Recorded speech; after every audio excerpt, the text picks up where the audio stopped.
I want to do this more for the audience watching at home and make sure they really understand why we do these tests, how they're conducted. But since we are covering this right now, if anybody in the audience has a question about lie detector tests, now would be a good time to ask it if you do have a question. Hello. Hi. How much is it more important to look at the face and body reaction other than the math algorithm? Is that just as important or less? Very good question. Very, very good question. Today, polygraph is not just chart analysis, although that's a bulk of it. As I've come up and discussed previously, Steve, people leak deception.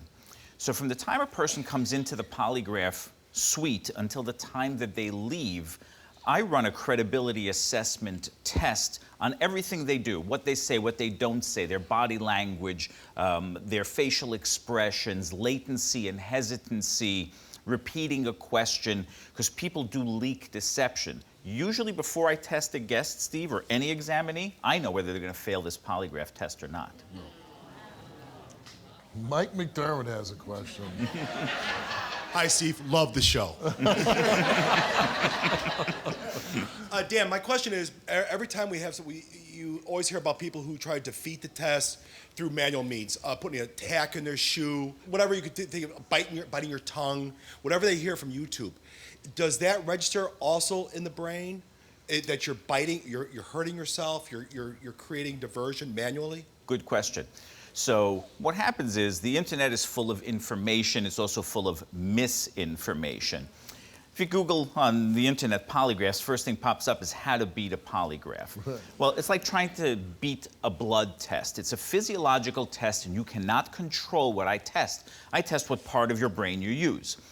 So when you tell the truth, you use your memory. Your brain doesn't work very hard. When you lie, you use your imagination, and your brain works much harder. So, as Mike said, people try to do things and influence the polygraph charts. Causing pain causes a reaction. Biting your tongue causes a reaction. What you want to have in a polygraph is no reaction. So it's really counterproductive. Plus, I also see that there are irregular movements to the pens on the graphs, and I know from doing approximately 12,000 polygraph tests in my career that what you're doing is not natural. There's only one reason to try to beat a polygraph. You're lying, exactly. So none of it works. With the lie detector test, with all these children that are being injured, physically abused and whatnot, do y'all use them on the children? We don't use them on children under the age of, some examiners do 12, some do 14. Because the thought is, and I agree with it, is that you don't want to re-victimize the child by saying, I don't believe you. So what we do is we test the person who's being accused, the perpetrator.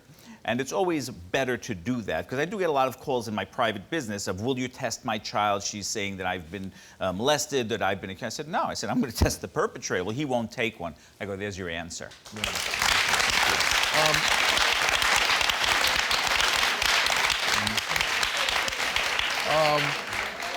I really want to thank Dan. Dan's been with the show ever since we moved out here from Chicago to Connecticut.